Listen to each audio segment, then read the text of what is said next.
জ্ঞানেশ কুমারকে চিঠি মুখ্যমন্ত্রী মমতা বন্দ্যোপাধ্যায়। মুখ্য নির্বাচন কমিশনারকে চিঠি মমতার।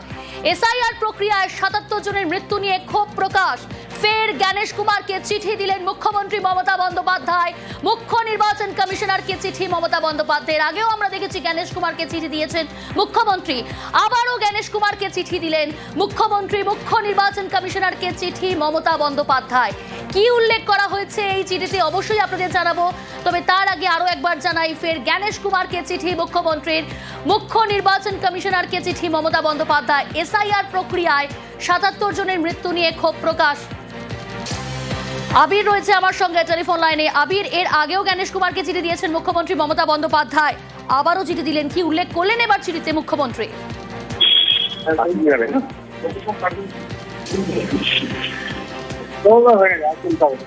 আবির, শোনা যাচ্ছে?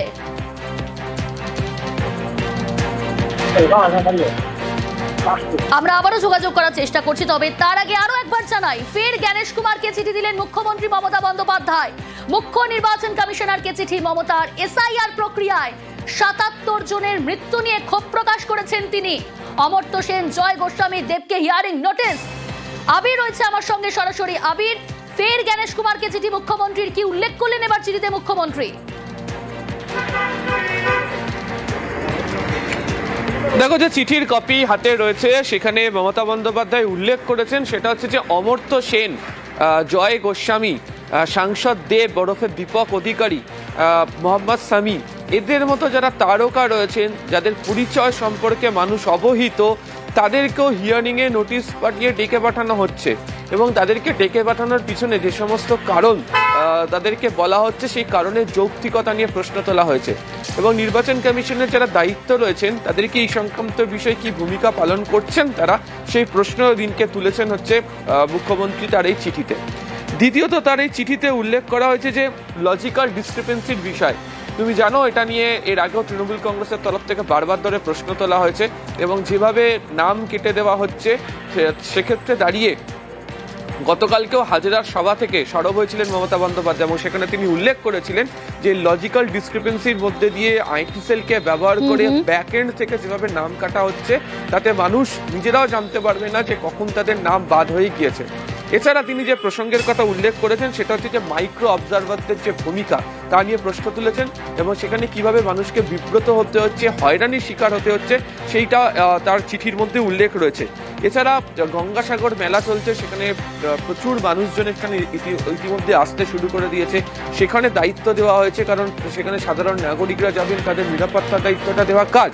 তার মধ্যে ইসিআই এর তরফ থেকে যেভাবে বিভিন্ন সময় ধরে প্রশ্ন করা হচ্ছে, যে ধরনের কাজ তারা করতে বলছেন, সেক্ষেত্রে নিরাপত্তার এই বিষয়টি সেখানে ক্ষেত্রে দেওয়া সম্ভব নয়, এটা যেন নির্বাচন কমিশনের তরফ থেকে বোঝা হয়।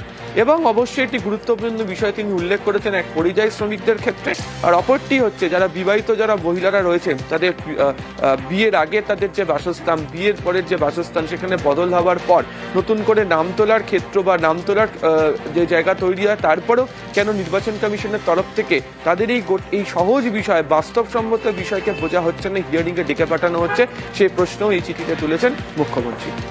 বেশ আবির, অমর্ত্য সেন তাকে হিয়ারিং নোটিশ পাঠানোর প্রতিবাদ, কবি জয় গোস্বামীকে হিয়ারিং নোটিশ পাঠানোর প্রতিবাদ, বিশিষ্টদের হিয়ারিং এর ডাকা নিয়ে ক্ষোভ প্রকাশ। গতকালই দিল্লিতে কমিশনে যাওয়ার হুঁশিয়ারি মমতার। বাংলাকে ভেবো না তুমি ভোট কাটবে, ভোট কেটেই ফাইনাল লিস্ট ডিক্লেয়ার করে তুমি এখানে ডিক্লেয়ার করে দেবে ইলেকশন, আর আমরা বসে বসে আমের চিপসি অথবা ললিপপ খাবো। তোমার হাতে ললিপপ কি করে ধরাতে হয় আমরা জানি। আসবে না বাংলায়, আর্মি নিয়ে মিটিং করবে, সিআরপিএফ নিয়ে, বিএসএফ নিয়ে, বাংলাতেও তোমাদের খেঁচু হবে। আবার ইচ্ছা করে তুমি যার ইচ্ছে ভোট কাটবে, করলে আমাদের next destination is election commission. চলো করতে হবে, লড়াই করতে হবে, আর যারা যাদের ক্ষমতা আছে আমার সাথে যাবে, কলকাতা থেকে দিল্লি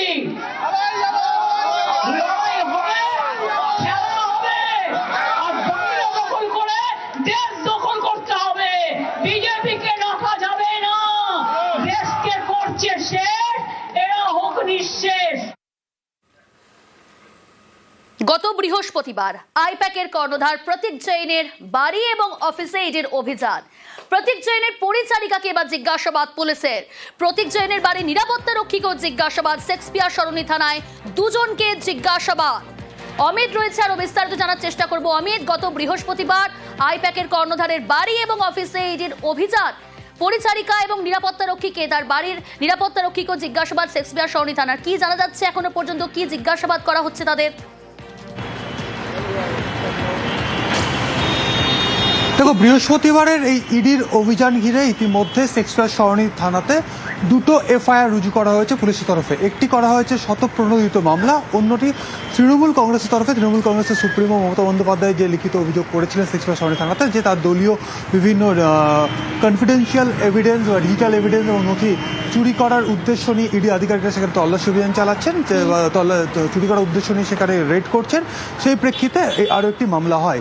দুটি মামলা তদন্ত করতে নেমে ইতিমধ্যে শেক্সপিয়ার সরণি থানার তরফে প্রতীক জৈনের বাড়ির পরিচারিকা স্টেটমেন্ট ইতিমধ্যে রেকর্ড করা হয়েছে।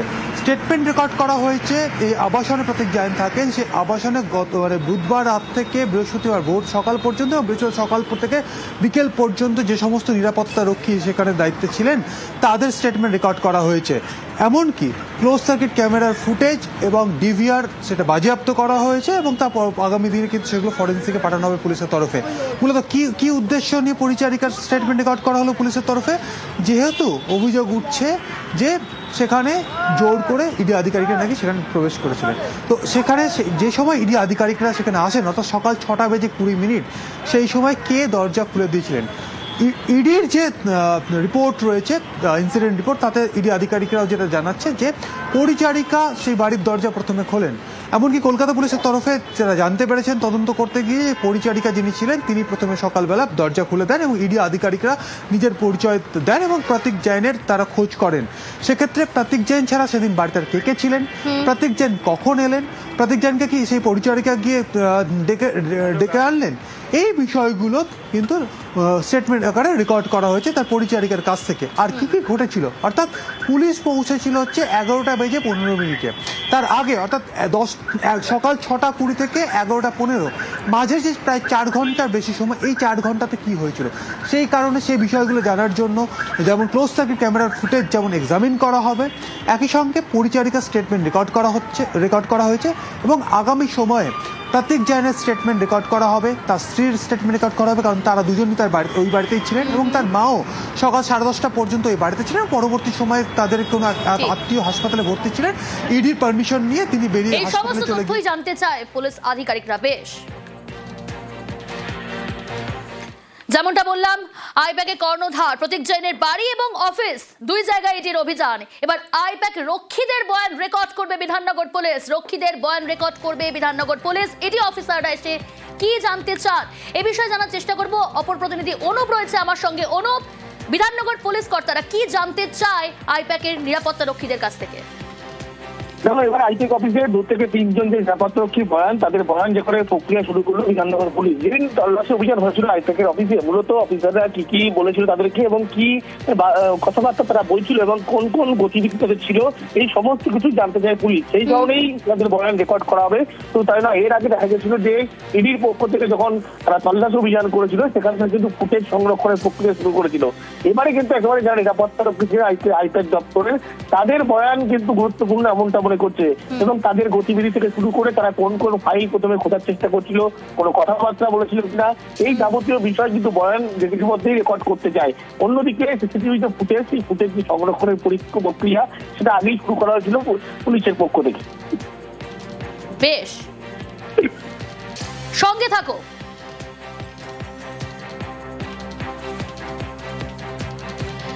এদিকে আইপ্যাক তদন্তে বাধার রিপোর্ট ইডির। দিল্লিতে ইডি সদর দপ্তরে